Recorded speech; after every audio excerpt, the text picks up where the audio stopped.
Previously on Ace Attorney. This witness is just trying to ram his theory down our throats, Your Honor. And that's not all. Aren't we forgetting that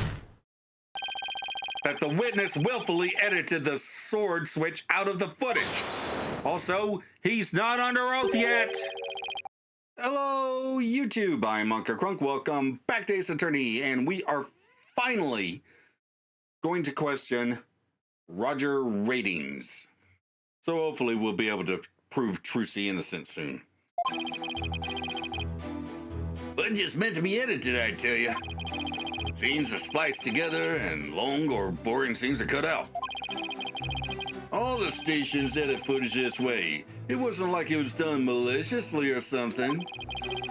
It's just a coincidence that particular scene was cut. It wasn't intentional. Or what? You got some proof that I had an ulterior motive for editing that footage? Actually, I do.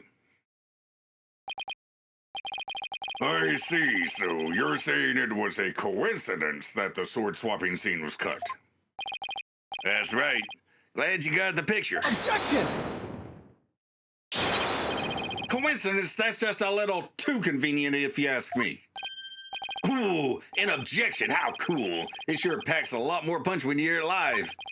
Do that again. I want to get another shot from a different angle. My objection is not for your entertainment. And cut. There, I got some good stuff there. Mr. Ratings, filming is prohibited inside the courthouse. Whoops. My bad, Judge. And if the defense has an issue, it can point it out during its cross-examination. Speaking of, cross-examination, start. It wasn't deliberate, I tell you. Footage is meant to be edited, I tell you. Hold it! Really? You never heard anybody say that? It's common knowledge in TV world. You got any idea what a snooze cruise it'd be to watch a magic show without editing? Magic show like that one, anyway. That was ice cold. Anyway, editing is what makes TV worth watching. Scenes to splice together and long or boring scenes to cut out. Hold it! Are you saying you thought there were boring scenes in Ms. Wright's magic show? Gotta ask. That script and presentation deserved a place on the cutting room floor. Broadcasting that mess as is would have been a complete disaster. That's why I had to edit the footage. It's just what a TV man does. What didn't you like about the show exactly? The whole thing. It was a major snooze fest. Maybe common folk like you don't get it. But the show's only as good as how loud, flashy, and trashy it is. It was plenty loud and flashy all on its own. All you did was add the trash. I suppose each industry has its own way of doing things. Just as we in the legal profession focus exclusively on evidence and testimony. Exactly. Whether it's showbiz or the legal biz, we do what we gotta do to get the job done. Anyway, editing footage is just a matter of course in the TV industry. All the stations edit footage this way. It wasn't like it was done maliciously or something. Hold it! It wasn't done maliciously, huh?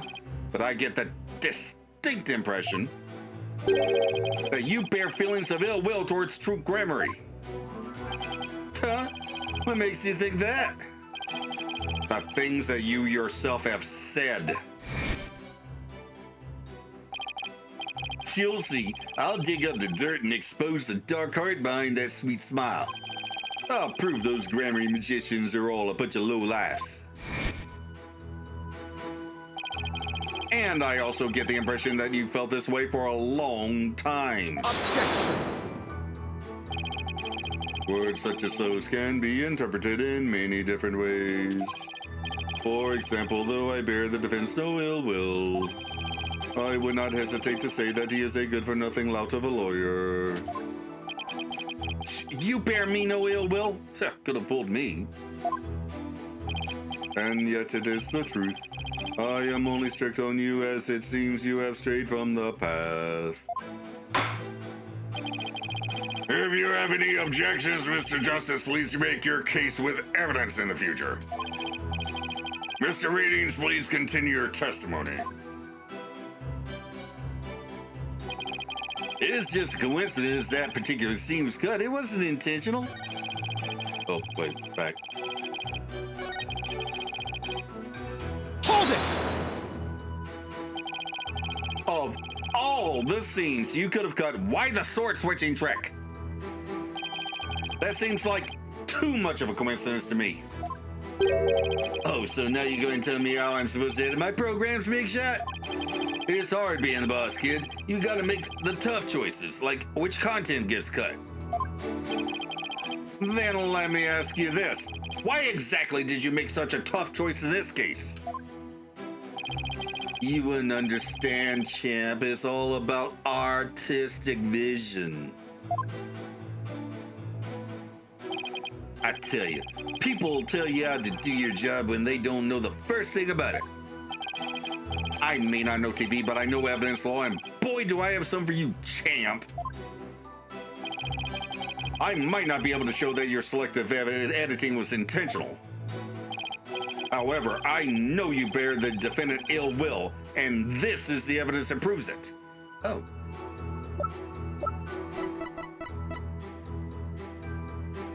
Take that! Huh? What's that you got there?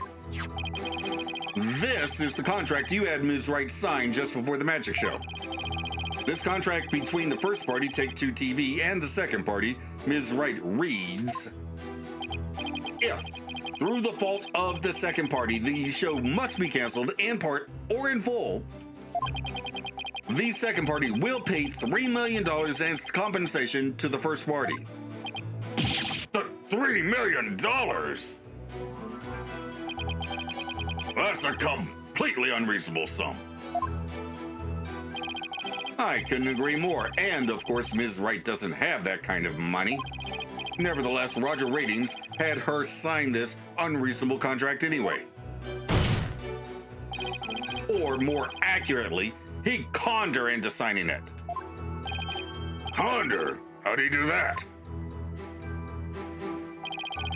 There's a trick to the clipboard that was used by Miss Wright to sign her contract.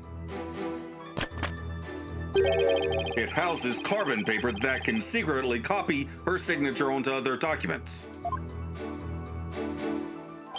So come on now, that's quite a nasty accusation you're slinging my way. For starters, you don't have any proof that I had anything to do with that carbon paper stuff. Just because Trucy and her agency can't be up, that doesn't mean I conned her. But $3 million, that's totally out of reach for the average person. In any case, this is important new information. Please add it to your testimony, Mr. Ratings. Where's your proof linking me to that tricked out clipboard? You don't have any, do you? Hold it! This clipboard is yours, though, isn't it, Mr. Ratings? Well, it belongs to the TV station anyway. That much I know. Maybe it was an old prop from one of our TV shows that got used by mistake. Or maybe you used it on purpose to con Ms. Wright. Objection! Mr. Ratings has already stated that he did not. Mr. Justice, please do not use this trial to try to get out of paying your agency's debt. That's not what I'm doing. Proof Mr. Ratings is connected to the carbon paper, huh? If Trucy's signature was copied onto the fake contract, then there must be an original contract that Trucy actually did sign. True, but I bet Ratings is too savvy to leave something like that behind as evidence. What if her signature was copied onto more than just the fake contract? Like a third document with Trucy's signature on it. We seen anything like that, though? Yes, we have. Hey, what are you guys whizzing about? Let me continue my testimony. Okay. Oh, wait, you got some proof that I had an ulterior motive for editing that footage? Hang on. Right here. There it is. Objection! You must be quite the con man if you can fool a magician with a simple trick. But if you think you can con a lawyer, you're very much mistaken. Hey, kid, would it kill you to enunciate in front of the camera? You know, like a newscaster. I'd like you to take a look at Miss Wright's signature on this note. Now let's compare that signature to the one here on this contract.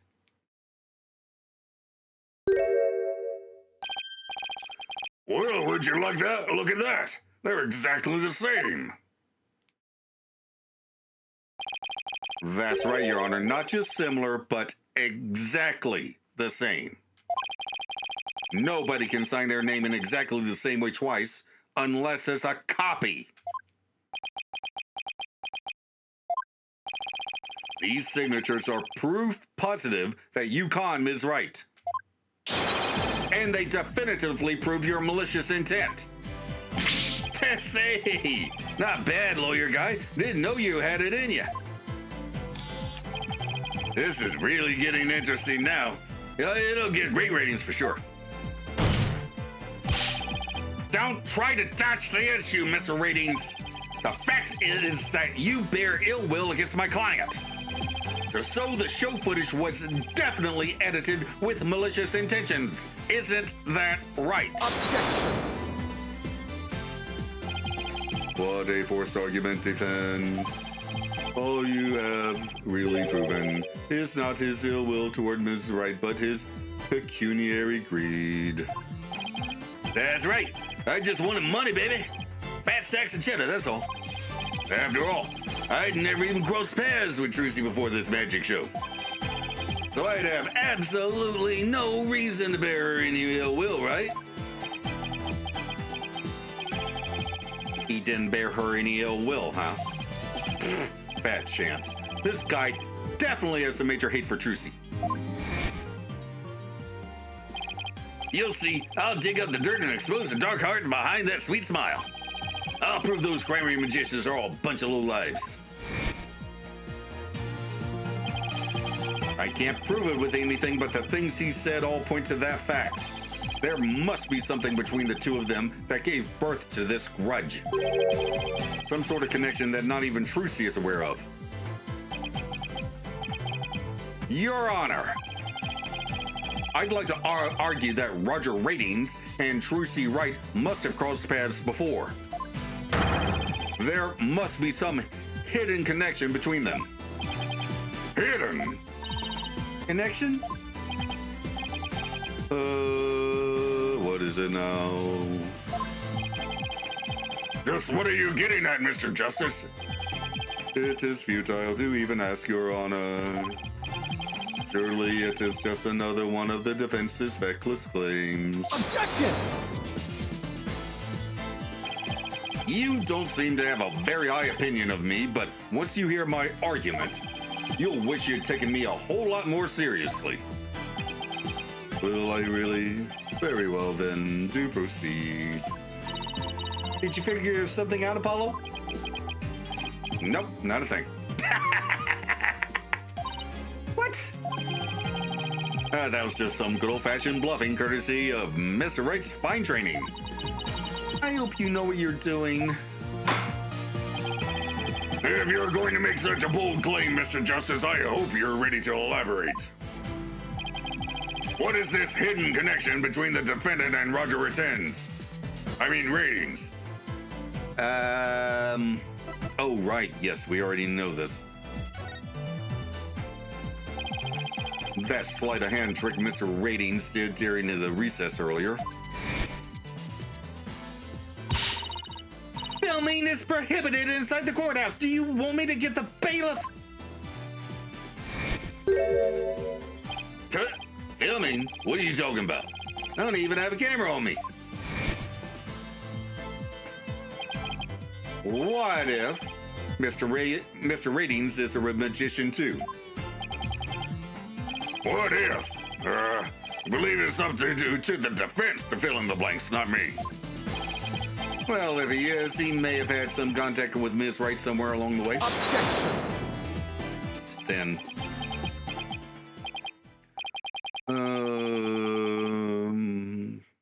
your argument is hardly worth responding to. And why are you bothering? But by all means, please do continue. As a passage in the sacred scriptures of Koreanism states, he who gives a sermon to a monkey is himself a monkey. Yeah, it doesn't matter what you say to a dimwit. He isn't going to get it anyway. But we saw Mr. Ratings! We saw Mr. Ratings perform a magic trick. He made his video camera disappear in the blink of an eye. Well, I think it'd be pretty funny if I were a magician. You must have been seeing things. Want me to introduce you to a good eye doctor? If a connection as tenuous as that is all it takes, then every magician in the country could potentially bury a well toward the accused. Yeah, I guess you're right. See, you're not the sharpest knife in the drawer, are you, short stuff? You would do well to cleanse that putrid mind of yours in the holy waters of Mount Pony Pony. 3 days under a frigid waterfall, and even you should rise to the level of a monkey. A numbskull for a numbskull. Ah! Well, this numbskull is thick-skinned, so there. I think I get what they're driving at. Even if he is a magician, it's not exactly a reason to bear a grudge against Trucy, is it? Hold on. I can think of one person. One magician who has a reason to bear a grudge against Trucy. Or rather, one magician who has a reason to bear a grudge against Troop Grammary. Oh?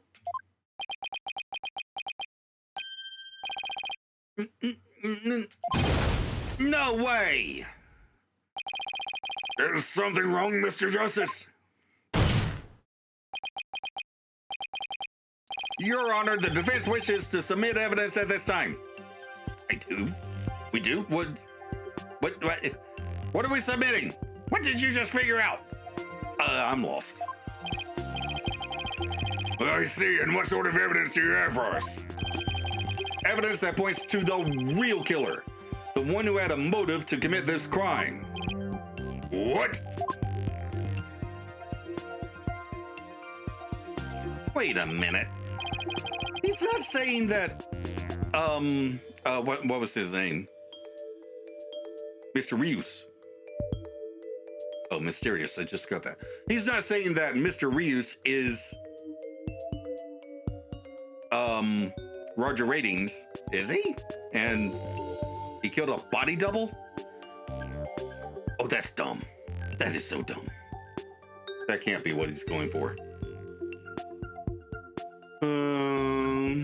And what have you come up with this time, defense?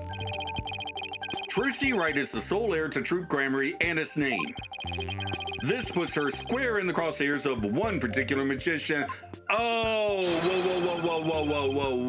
whoa. But what if,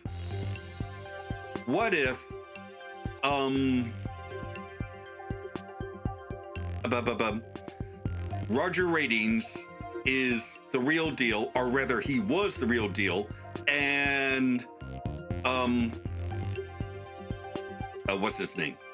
Mr. Rius killed Roger Ratings and is now impersonating him on the stand. You know, that's not much better, is it?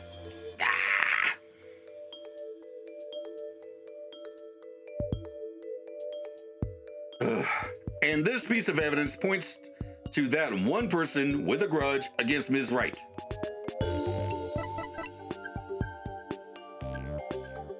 Let me take a little closer look at this. Yeah. Well, Ratings does wear long sleeves all the time.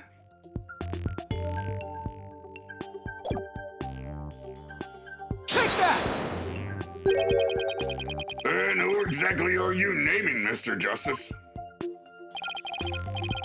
13 years ago, the great Mr. Reuse belonged to Troop Grammy. Oh my god, this is where it's going. But then the troop ousted him, and Mr. Reuse vowed to get revenge on them someday. And what better way to accomplish that than through the ruination of their sole heir? But Mr. Reuse is the victim, Mr. Justice. You've named a dead man as your suspect. But is he really dead? What do you mean? Is he really dead? If the fact that Mr. Reuse is the victim is what's throwing you off, then how about we consider this possibility? What if the man who died on that stage yesterday wasn't Mr. Reuse?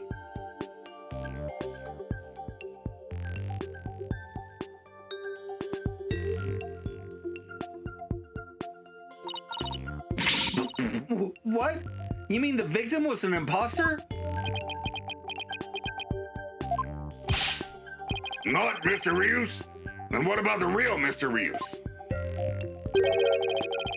It would mean the real Mr. Reuse is still alive. That's absurd.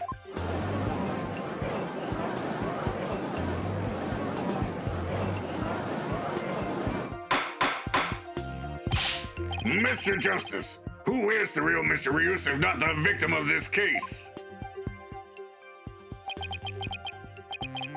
It's all come together, and it's all coming together now. I finally see the gimmick, the trick to this entire case.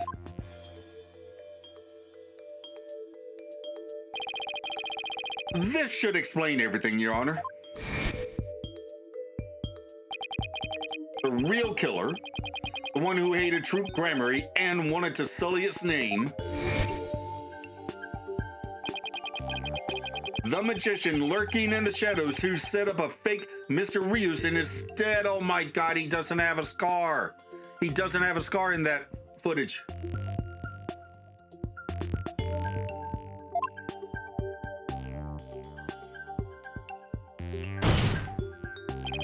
The real Mr. Reuse is...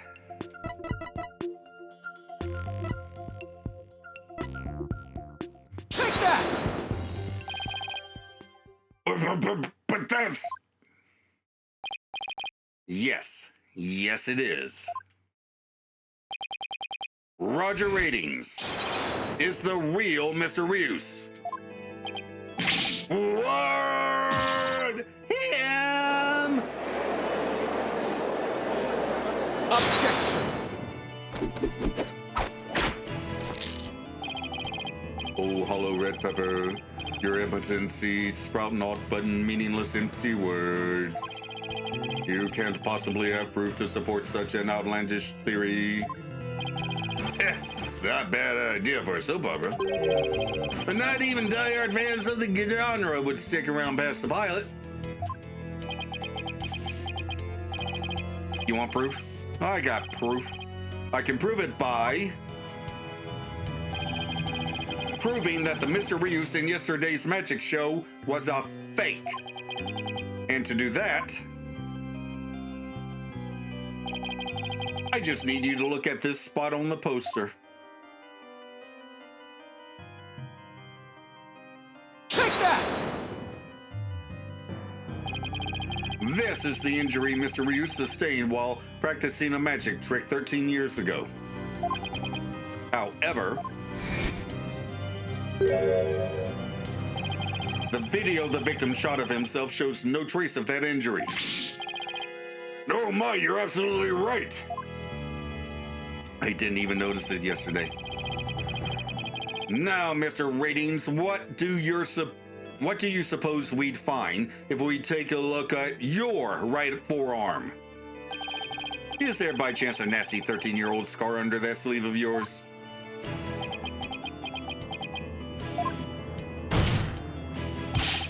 Well, Mr. Ratings, why don't you roll up your sleeve and let the court have a look? Or are you hiding something else up there? Like a camera? Come on now. I have nothing up my sleeve. I don't need to hide anything up there because I require no tricks or gimmicks. For you see, my magic is the real deal. There it is. Is this what you were hoping to see? Oh, there it is! The scar! Just as I thought. That's right. I am the forgotten magician, abandoned to the dark understage of history. The great, mysterious. Oh, that's how you pronounce that? Yes, you idiot. This It's totally absurd.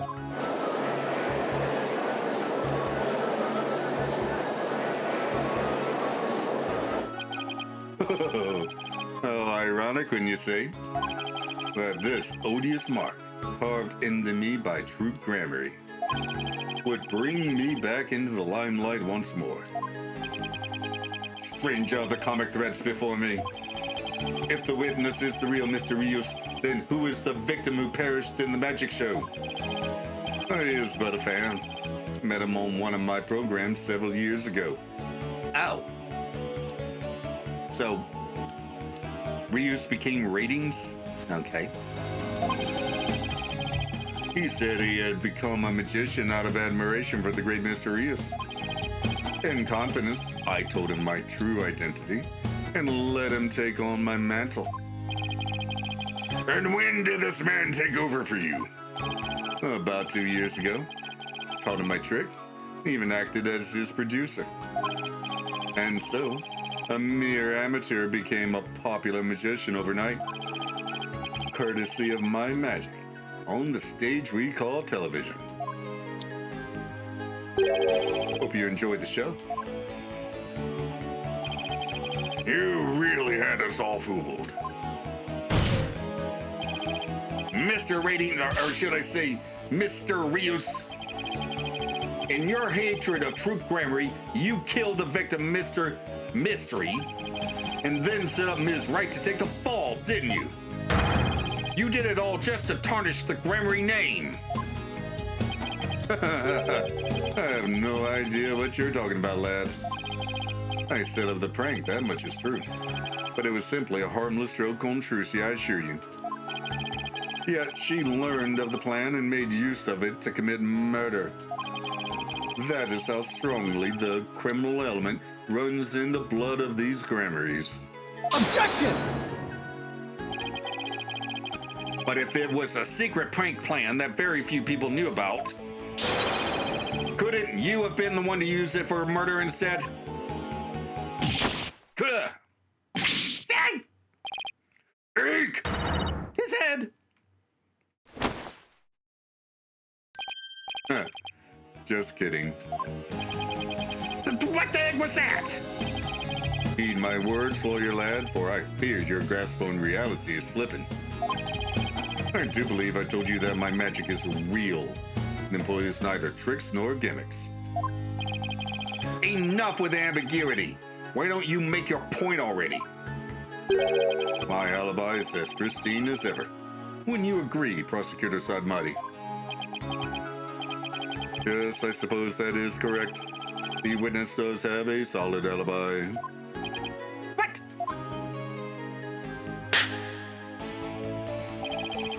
Recall defense that at the time of the magic show, Mr. Rittens was at Take Two TV. A fact that many people can easily attest to. Ah, that's right. I forgot all about that. So what do you think, Your Honor? Would you like me to testify on the matter? Yes, I think you'd better. Please tell the court more about your alibi. Very well, then. On with the show. Are you watching Magnifi Gramarye? The time has finally come for my magic to snuff out your precious pedigree. The grammar line will be no more. Witness testimony. My perfect alibi.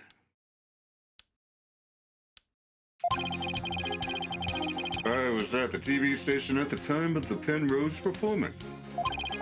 I was busy working on another TV program. I could spare no time for the magic show. Do ask my staff if you doubt my claim. And there it is. A simple and perfect alibi. No tricks, no gimmicks, just the truth.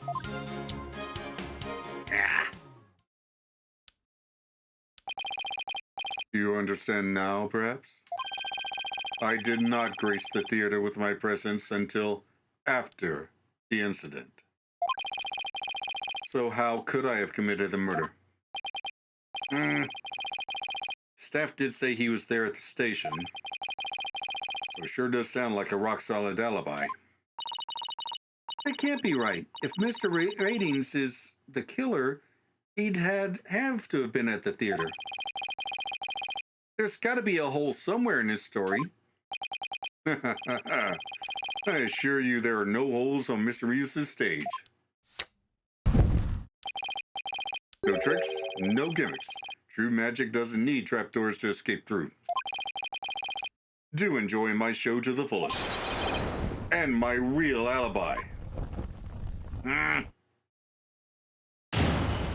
Cross-examination, start. Was at the TV station at the time of the Penrose performance. Hold it! But you did come to the theater eventually, isn't that right? Indeed. Anxious to see how the show was progressing, I made my way to the theater. Let's see, my journey took about 10 minutes by car. Could he actually have been at the theater during those 10 minutes, killing the victim? Oh, allow me a stab at reading your mind. Could I have been at the theater during those 10 minutes, killing the victim? Down them!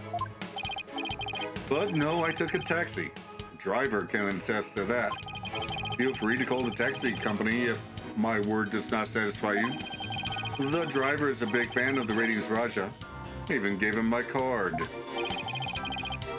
He gave the driver his card? That was very clever of him. You might as well give it up, lad.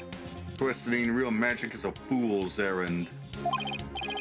Besides, you know very well what I was doing at the time of the incident. I was busy working on another TV program. I could spare no time for the magic show. Hold it! What was this other TV show you were working on? My own special project, you see. One moment. Perhaps this is more appropriate. It's a Ratings Raja special production. Yeah, hang loose, baby. It's called Desperation Regeneration. He switched personas just to say that. What's the show about? Washed up has-been singers and comedians get together and play musical chairs. The winner of the game is given a second chance at their career. A priceless prize for chumps who washed up too early in life. Sounds great, right? Might I suggest you appear on that show, Mr. Justice? As the ex-lawyer who used to make ridiculous bluffs in court and faded sadly into obscurity. And let the Ratings Raja produce my TV debut. Not in this lifetime, brother. You have great reactions. Who knows? TV might be your true calling. Hey, whose side are you on? In any case, I was overseeing production of this program during the Penrose performance. Do ask my staff if you doubt my claim. Hold it! How do we know those staff members aren't in cahoots with you? I'm making my business to perform solo. My magic has neither need nor want of assistance. After all, one of them could reveal the secrets behind my magic, could they not? So he doesn't trust anybody, huh? He's the complete opposite of Trucy. There were many people there in the studio audience who saw the witness as well. Even if he had been able to persuade his own staff to cover for him, he could not have convinced so many complete strangers to do the same. He really has made a rock-solid alibi for himself. Yeah, it's almost too good, you know? It's eerie how perfect it is. That's all been revealed to you now? And there it is. A simple and perfect alibi. No tricks, no gimmicks, just the truth. Hold it! I've got it. Do you have a brother? A brother that looks exactly like you, maybe? Again, with the twins business? You think the audience will let you get away with using the same gimmick twice in a row? If you do not believe in defense, why not investigate for yourself? Though I am sure your efforts will prove to be thoroughly fruitless. Yeah, I guess the twins theory is a little far-fetched. Well. His alibi really is airtight. I believe we've heard enough. While I believe the witness does indeed harbor some ill will against the defendant, there is no reason to doubt that he was at the TV station at the time of the incident. Yes, the facts prove it was impossible for the witness to have been involved with this crime. These last rites for the victim have dragged on long enough. The soul of the victim himself is so bored that he is resting on top of your Honor's head. It is!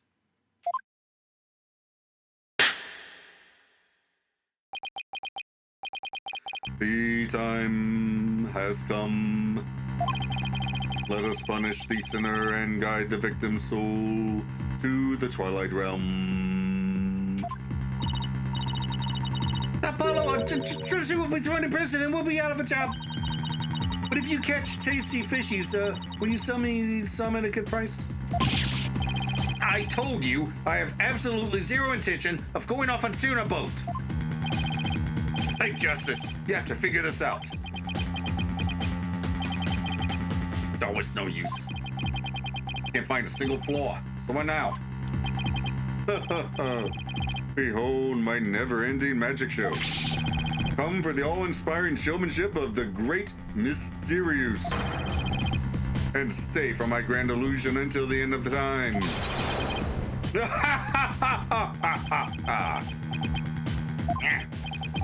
Wait, is he saying that we're still trapped inside some sort of illusion of his?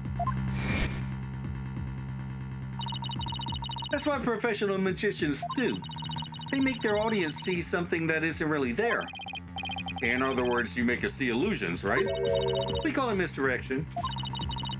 While we keep you busy believing one thing, we're busy making something else happen. What we say is there really isn't, and what we say isn't there actually is.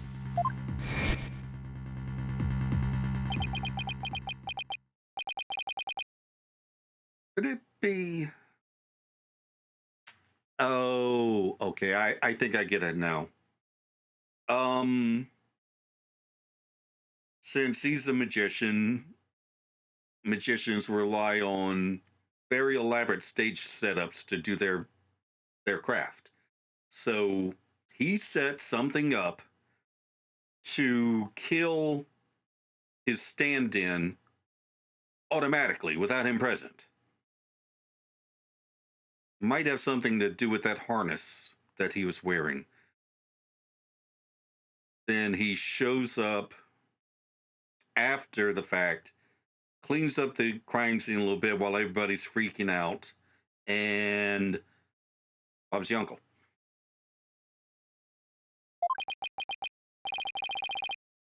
You know what, Mr. Ratings?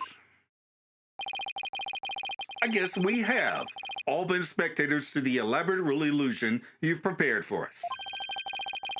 An illusion that has subtly turned our attention towards something you wanted us to see.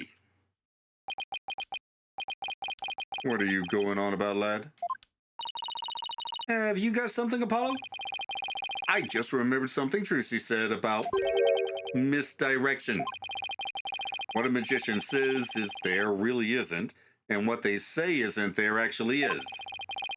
If we've all been taken for a ride by Mr. Ratings' magic, then maybe he's made us see something that wasn't really there. It's time to rethink all of my assumptions about this case. What have we been made to believe was there when it actually wasn't? What have we taken to be the absolute facts of this case?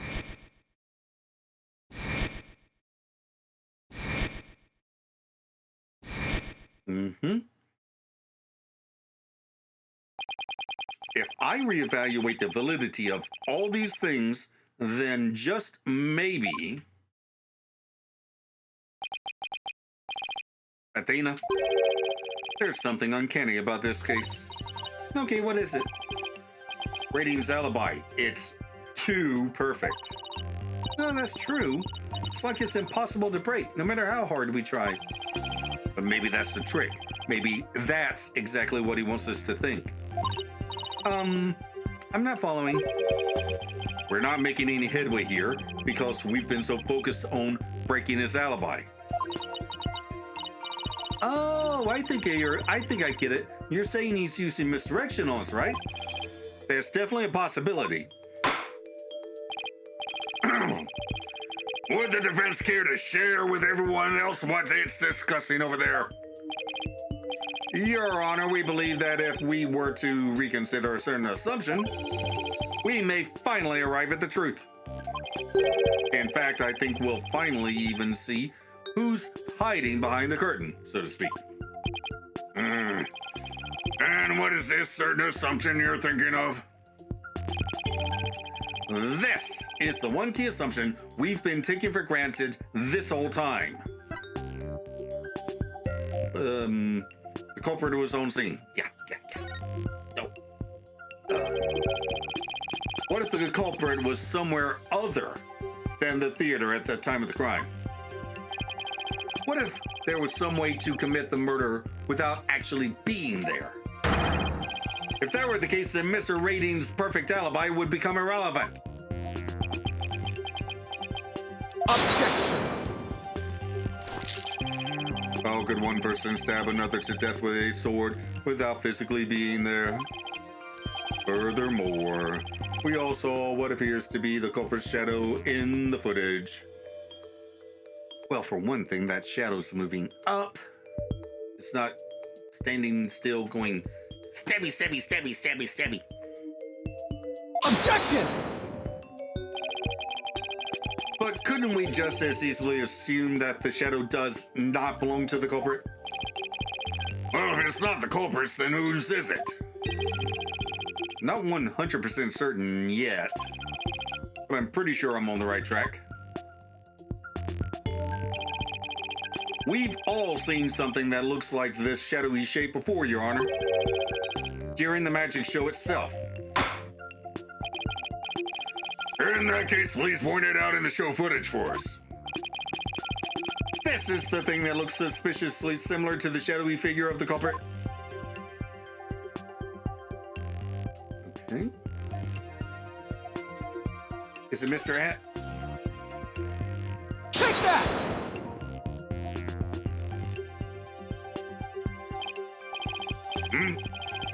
Mr. Justice, how does that even remotely resemble this shadowy figure? I thought it looked pretty similar. Do you not think so? Oh. Not in the slightest. That's funny. Looked pretty shady to me. Your logic is even shadier.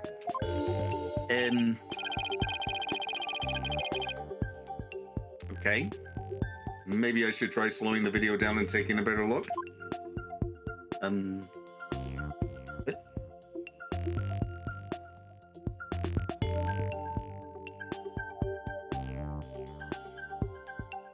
Don't tell me I have to do it at a specific moment.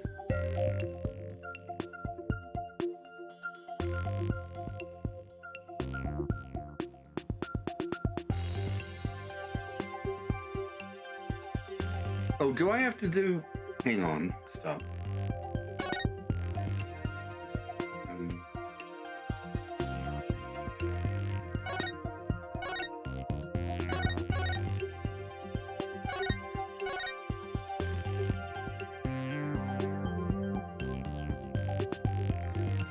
My God.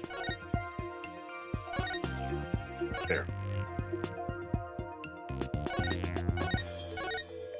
Take that! Oh, God damn it. No. Wrong button. Ah.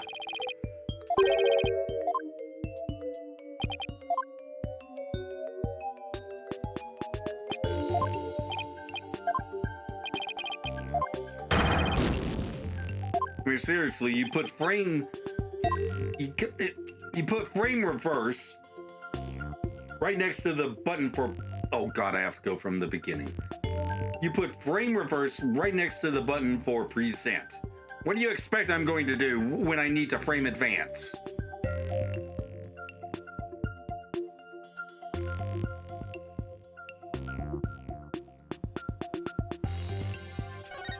All right.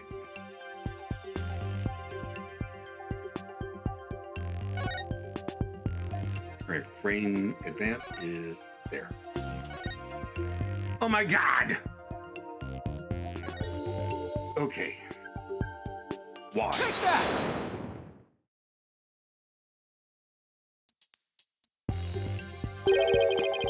Doesn't this shadow resemble the suspicious shadowy figure? Now that you mention it, it does, doesn't it? Ms. Wright, could you identify this shadow for the court? Let's see. I believe that's Mr. Hat's shadow. It's from when he's being pulled up from the stage to the catwalk overhead by wire. And could this shadow that's shown later in the footage be Mr. Hat too? No, it's not possible. After Mr. Hat was pulled up to the catwalk, he stayed up there. In other words, this second shadow is from some other figure being pulled up. Some other figure? I'm afraid you'll need to be more specific than that, Mr. Justice. He's right. Well, we've come this far. I'll just have to figure it out from the clues I have on hand. What is the second shadow shown in the footage? Oh. You meant...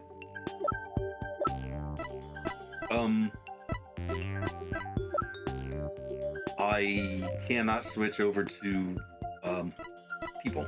The people tab. Well, let's try this. I'm almost out of badges. Take that! If we consider what was happening on the stage at the time, there's only one answer. The shadow belonged to the fake Mysterious.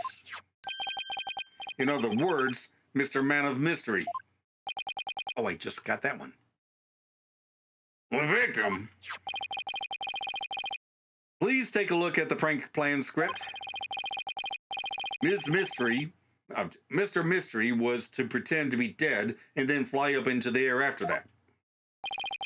Isn't that right, Mr. Ratings? Indeed. And what of it? I contend that's exactly what happened. The victim was wearing a stunt harness around his waist. It was most likely attached to a stunt wire so that he could be pulled up into the air. So you're suggesting that after pretending to be dead in the coffin, the victim flew up into the air just as the prank script says? Exactly. We just couldn't see him go flying up because the dragon was blocking our view. And that last trick, ladies and gentlemen, is a true piece de resistance of the Culpress Murderous Magic Show. It also explains how he got stabbed in the back instead of the side. Ugh. Don't tell me you've got it all figured out. Yeah, I think so. If we can just look beyond Mr. Ratings' last bit of misdirection, we should finally be able to see the real truth. The victim must have been pulled up to the catwalk, just like Mr. Hat, and hit the cushioning up there with considerable force. You just have to figure out what else happened up there at the time. Are you ready to elaborate, Mr. Justice? Yes, Your Honor, I'm ready. In that case, please answer me this. Why did the culprit make the victim fly up into the air like that? To murder him. Just why did the culprit have the victim fly up in it after he appeared in the coffin? And how did the victim actually die? When he was only pretending to be dead in the coffin? If we can figure out how these two questions relate, the answers should become clear. Could it be? Mr. Mystery must have thought he was still just a part of the prank when he appeared on stage. He probably didn't suspect a thing as he was being pulled into the air. After Ms. Wright was called backstage and just as the set piece fell. But the culprit had already planted the real murder weapon in a cushion on the catwalk. It was probably a knife or a blade of some sort. What? You mean? Yes, it really was a magical murder. Just as the prank script said, Mr. Mystery was whisked up into the air and straight into a blade there in the catwalk.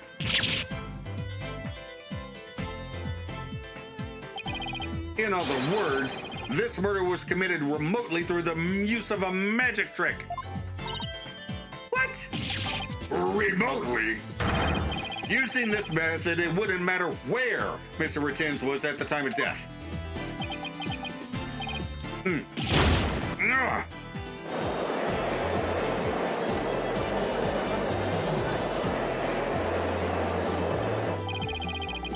But how exactly does it work, Mr. Justice?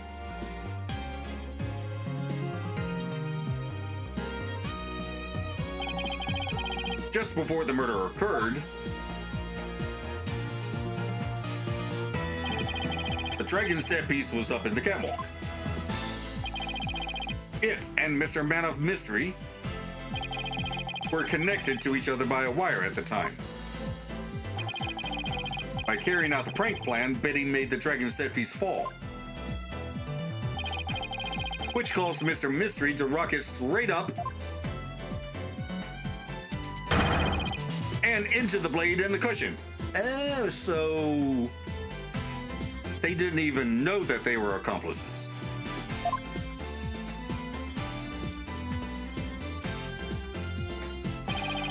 The cushion was high up enough to be hidden from the audience's view. That's why nobody saw the blade. Oh, then that big gash in Mr. Hat's cape. The blade must have been set up overhead sometime before the magic show. Mr. Hat must have been slashed by it, too, when he was pulled up into the cushion. I can't believe it. I had no idea. I was told that Trucy would freak out if I made the set piece fall. That's the only reason I did it. You were used, Betty. Roger Ratings used you. I thought he was my little puppet to boss around, but it was the other way around. After the incident occurred, Mr. Ratings arrived at the theater. He got the murder weapon and swapped the rubber sword with the bloodied steel one. That's also when he lowered the victim's body down to the stage. But how did he have time to do all that? When the set piece fell, the audience was evacuated from the building. He was able to do all those things after the fact because there was no one around to see. A horrific murder camouflaged by a spectacular magic show? Sounds like the kind of murder only a magician could pull off. As long as the show proceeded as it was scripted, Mr. Mystery was doomed to die. That's why it was you, Mr. Rettens, who killed the victim all the way from the TV station.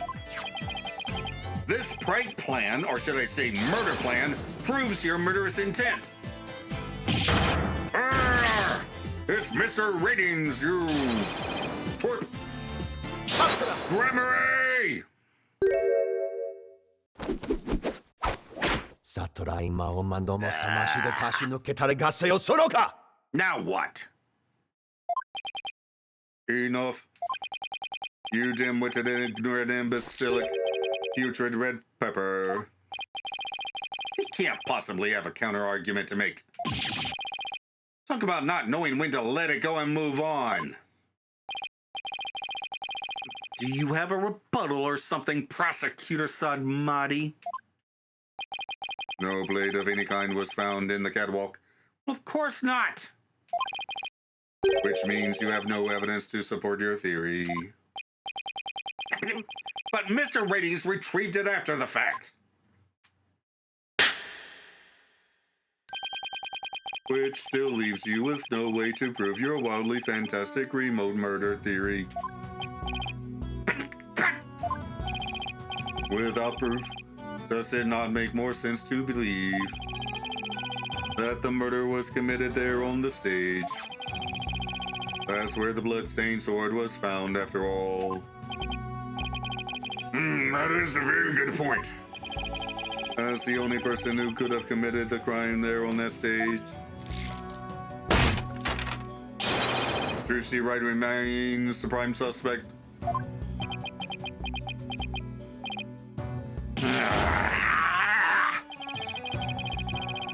It would appear that what you call truth is little more than a cheap parlor trick. In the end, you have done nothing to prove the accused innocence. It is time at last to let it go and move on. You're getting tired of that catchphrase. Are you seeing this, Magnifique Gremory? My magic is exacting punishment on your granddaughter. The Gremory name is done for. Well, we need to hit them with a decisive piece of evidence here. I think I know what it is. I know, that's just what I was thinking. The coffin. Mr. Justice, do you or don't you have anything to prove that the witness committed this remote murder you proposed? Of course I do, Your Honor. This entire incident was carried out exactly according to the script. Right, so theoretically, there should be no evidence for us to find or use. Which means our best bet is to see if something unscripted happened. Which it did, thanks to Bonnie. It's got to be something Ratings couldn't have foreseen. And once I find it, that's how I'll expose his murderous trick. Get ready, Mr. Ratings, because I'm about to reveal the secret to your magic. There are no tricks or gimmicks here, just some good old-fashioned logic. Oh, here we go. As long as the magic show went as scripted, the murder would happen without fail. Everything in this case was carefully planned so that no evidence would be left behind. Still, one thing happened that definitely wasn't in the plan. What part of the magic show wasn't a part of the show's original script? Bonnie's mistake.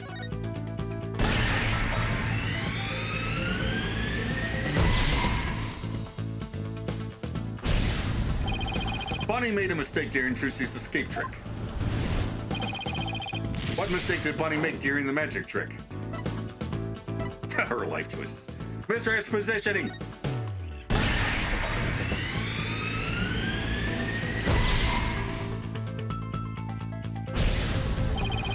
Because Bonnie placed Mr. Hat to the right of the coffin instead of to the left, Trucy had to reappear on the side of the coffin opposite to the one in the show's script. But the culprit didn't know that when he first arrived at the theater, which means he was bound to make a slip-up when he tampered with the crime scene. Which part of the culprit's cover-up attempt was affected by Trucy's new position? Blood in the coffin hole!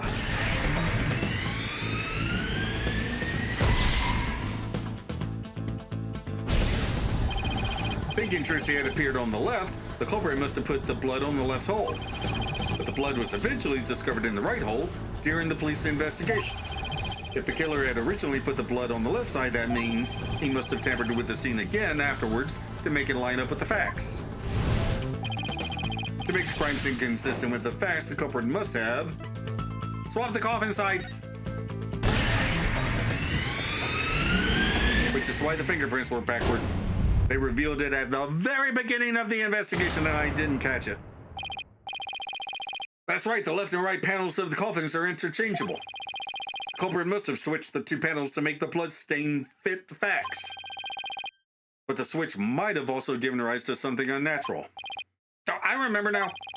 There was something unnatural about the coffin, and it's just the evidence I need.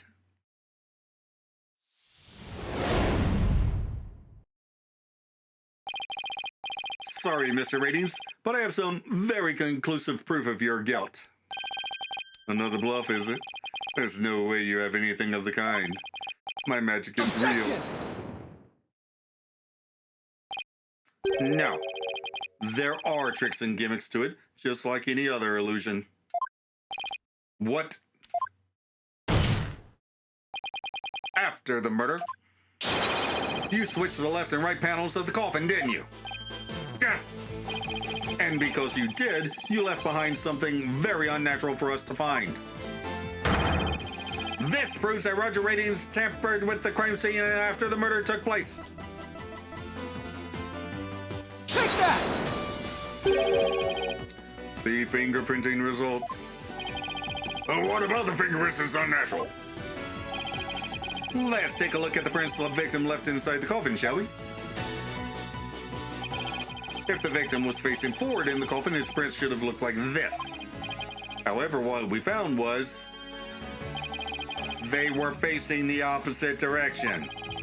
It's quite unnatural for the prints to be facing this way, wouldn't you agree?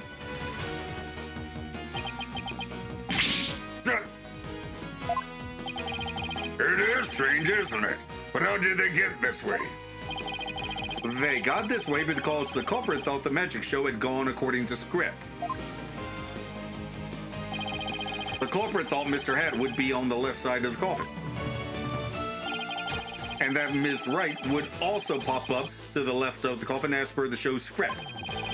He then assumed she had thrust the sword into the hole on the left side of the coffin.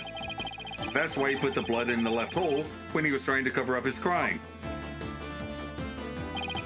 But sometime after leaving the bloodstain, the culprit must have realized his mistake. He found out that, due to Bonnie's mistake, Mr. Hat was to the right of the coffin. And that despite the script, Ms. Wright had thrust the sword into the hole on the right. In short, the hole with the blood in it was on the side opposite of the one Trucy used. To make the blood's location fit the facts, he had to tamper with the evidence yet again. So he tried to cover his tracks by switching the coffin's left and right panels. Oh, and that's how the fingerprints in the coffin ended up backwards. Because the culprit switched the two side panels around. The prints ended up facing the opposite direction. But instead of going to all that trouble with the panels, why didn't the culprit just wipe the blood away and redo it on the other side? I'm afraid that wouldn't have worked, Your Honor, because of a little something called luminol testing. Oh, right, luminol. Almost forgot. Luminol can detect trace amounts of blood even if it's been wiped away, right? That's right. Wiping the blood away would have only served as proof of his meddling. How about it, Mr. Ratings? I did a pretty good job figuring out your trick, didn't I? No. Objection! Oh, now what? Trucy Wright could have done the same this just as easily. You have no proof that it was this witness who tampered with the evidence. Objection! Ah, but I do have proof.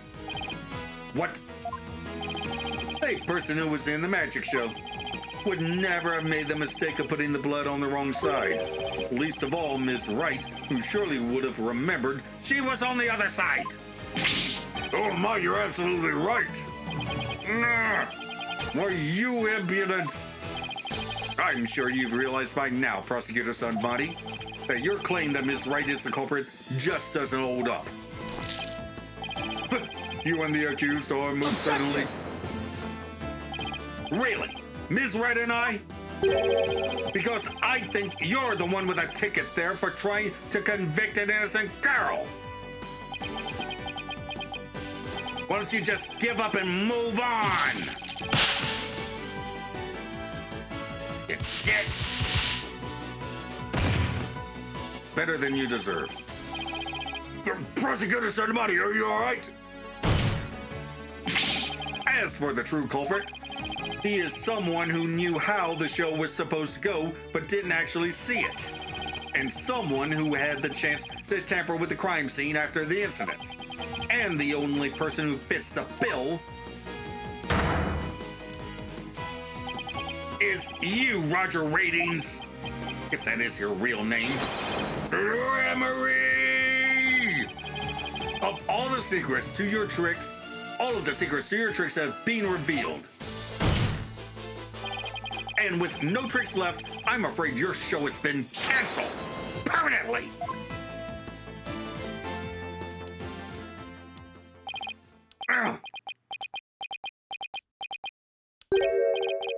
All of my secrets have been revealed, you say?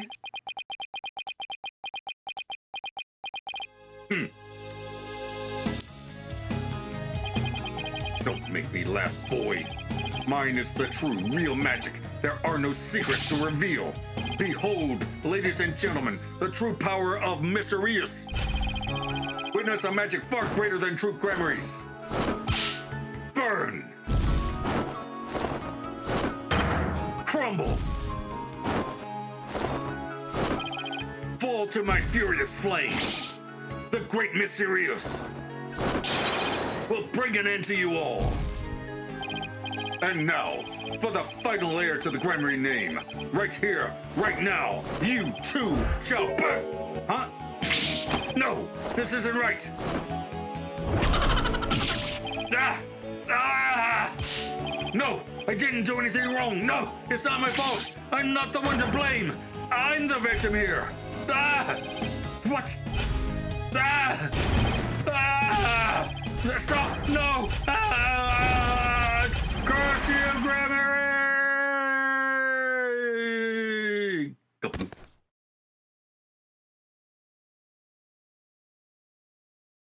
Well then.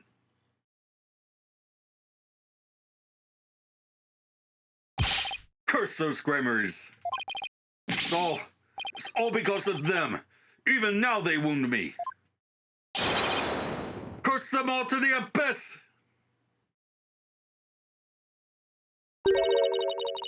Do you really hate us that much?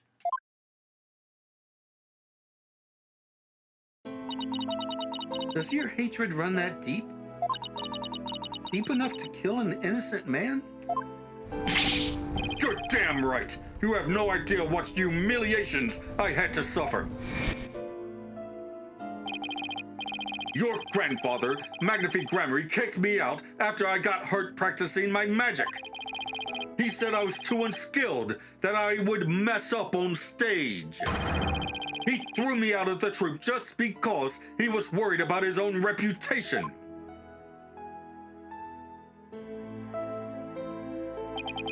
Since I was but a child, it was always my dream to become a great magician. But that Magnifique, he took it all from me. But that's no excuse. That's no reason to do something so evil. Magic is supposed to make people happy, not used as a means for murder. What's the big deal? I just used what I had available to me. That's all. I get it now. That attitude toward magic is why my grandfather kicked you out. You don't deserve to call yourself a magician.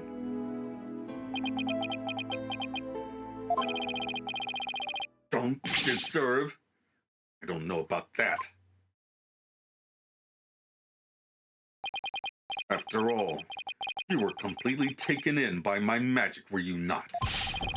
If not for that lawyer over there, you would be on your way to prison as we speak. That's kind of what lawyers are for. You're right. I didn't see through your tricks. You see? So in the end, Troop Gramarye was defeated by the Great Mysterious.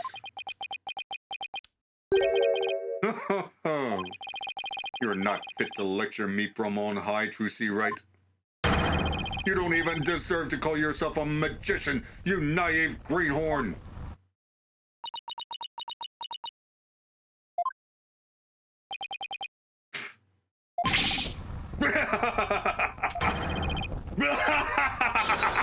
Take that, Gramarye! You lose. If anyone needs to learn to let it go and move on, it's this guy.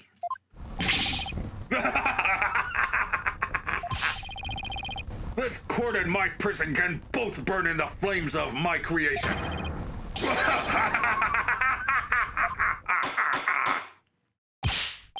Bailiff, take Mr. Ratings away. And bring a fire extinguisher just to be safe.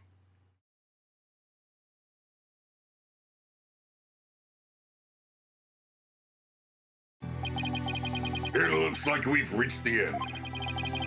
I feel as though I've been watching a grand magic show. It was close, but we just barely made it through somehow. Huh? Why does Trucy look so down? Ms. Wright. Yes, Your Honor? I'm about to announce my verdict. But I see that wonderful smile of yours. That smile of a true entertainer. As I do. Yes, Your Honor. Now then, this court finds the defendant, Trucy Wright, not guilty. Yay!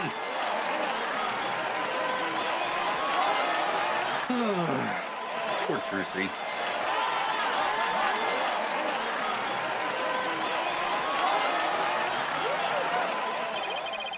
Court is adjourned.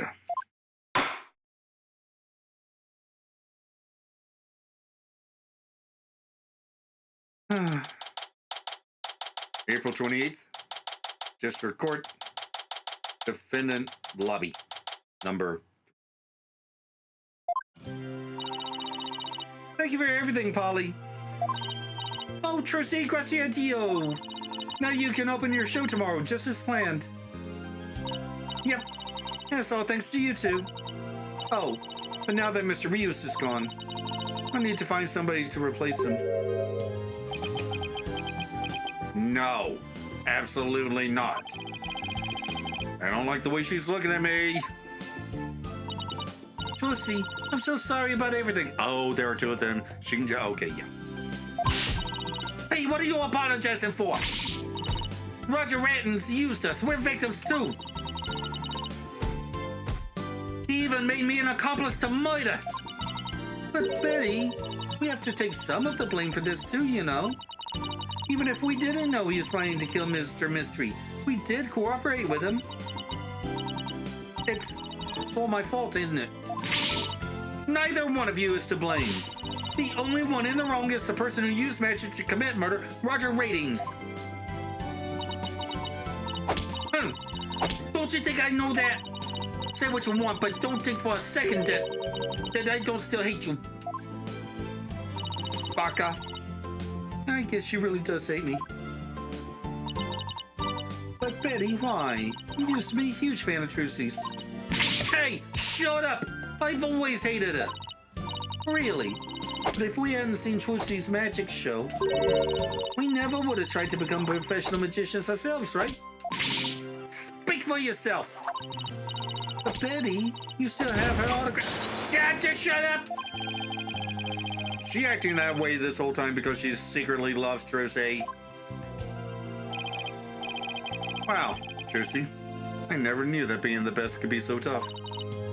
Come on, Bonnie, we're leaving. We have to get ready for tomorrow's show. You're really excited about performing with Trucy again, aren't you? That's not true. So zip it, dummy. It's not like I like anything. Holly, do you think I really am a naive greenhorn? What? No way. She's not. I mean, trusting maybe. After all, you were completely taken in by my magic, were you not? If not for that lawyer over there, you would be on your way to prison as we speak. You're right. I didn't see through your tricks. You see? So in the end, Troop Grammy was defeated by the great Mr. Eros. Whatever. Ho, ho, ho. You're not fit to lecture me from on high, Phoenix Wright. You don't even deserve to call yourself a magician, you naive greenhorn. This literally just happened. Tracy, don't tell me you're taking what Ratings said to heart. Well, maybe a little. Didn't see through his tricks, and I let myself be taken in by his magic. I can't trust myself anymore. Maybe he was right to call me a greenhorn. You shouldn't take stock in his words. He doesn't even know the first thing about you. Huh? You're a wonderful grammary magician. You should be proud of yourself. Thank you, Apollo. But what makes you say that? I know you're a wonderful grammary magician because of this. Take that! Obviously. My grandfather's notebook? The Grammary Creed. A true entertainer always keeps a smile on their face. When you performed your magic trick in court today, you showed the world your dedication to your troop's creed. Even through all the jeering, you kept a smile on your face and won the crowd over. You are everything Magnifi could have hoped for in an heir. You are a great magician, Trucy. A great magician? Me? You really are. That's why you don't have to worry about what Ratings said. Oh, Polly, thank you. Still, couldn't have done it without you. I would have lost my nerve if I'd been up all alone up there. But I was able to keep on smiling because of you. Me? I remembered what you said to me in the detention center. After all, you're sure you swapped the swords, right? Yes, I remember doing it. Then I just know it wasn't your fault, Tracy. But how can you say that? We don't have any proof it wasn't me. I mean, I know you're a great lawyer, Polly, but I believe in you, Trucy. And I believe in your skill as a professional magician.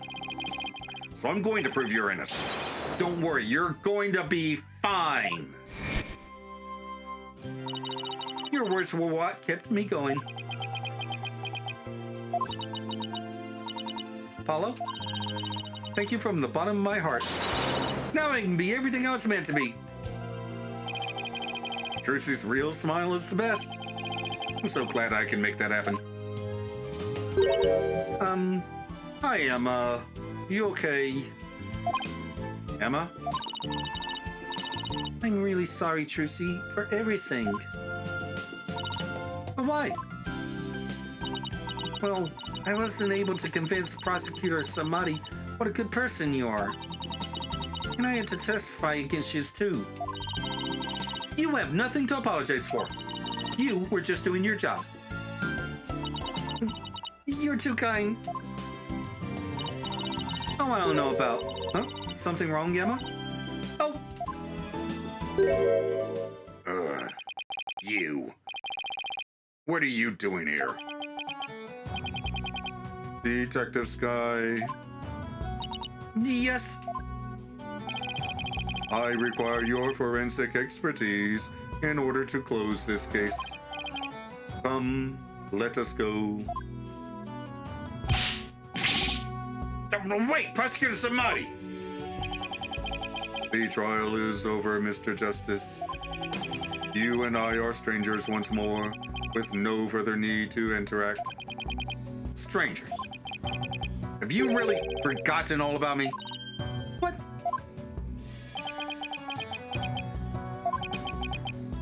Oh, right, they have history. I forgot about that. You've really changed, no Yuta. Telling me to let it go and stuff. What happened to you?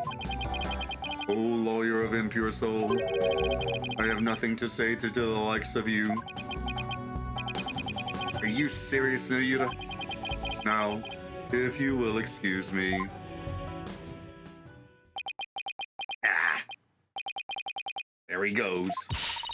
What's that all about, Apollo? How do you know Prosecutor Sudmati?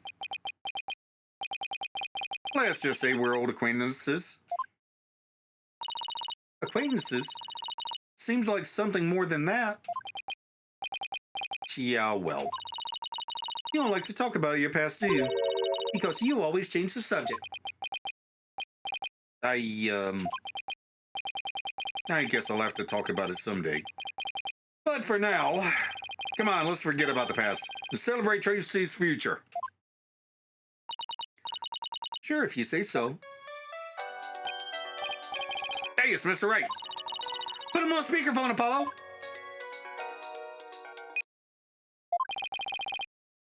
What's up, Mr. Wright? Apollo, how's Tracy? What happened at the trial? Did you get a not guilty verdict? Mr. Wright, slow down. Everything's fine. Hi, Daddy. I'm okay now. She was found not guilty in a very dramatic turnabout. Plus, we saved the office. It was a great victory for Apollo. Phew, that's a load off my mind. Can't thank you enough, Apollo. Now I know that I can trust you to hold down the fort anytime. Me? Really? Yes, you. You're a real full-fledged lawyer now in my eyes. Full-fledged lawyer? I still can't wrap my mind around I still can't wrap my mind around it. Or my tongue. Thank goodness you were there to take care of everything. And thank you, Apollo. No need to go that far, boss. Especially not in front of everyone. Oh, and by the way, I won't be able to make it to tomorrow's show, so I was hoping you could go. You'll do that for me, won't you? Of course! I wouldn't miss it for the world. Really? You're still not going to tell them? Ah! Full-fledged. So Daddy asked you to come to tomorrow's show, huh? Oh, okay. Saying it over the phone would be... Should have done it 2 years ago.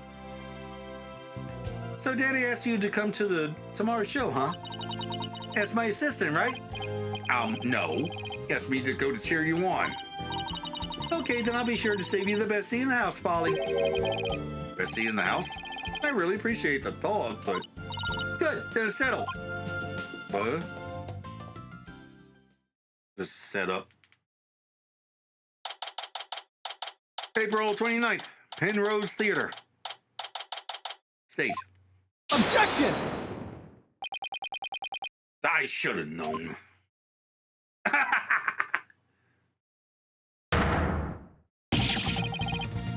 This is what she meant! Magical girl, Tracy Wright will not perform her greatest illusion yet. There are no tricks or gimmicks here, ladies and gentlemen. This is real magic. Wait a minute, you're kidding, right? There is a trick or gimmick, right? I'm too young to die. Now then, Mr. Ed, you know what to do with that sword? No, wait, stop!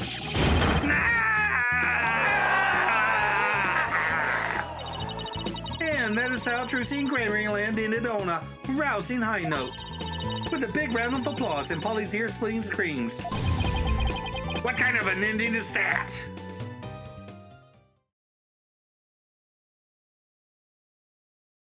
Okay, the end.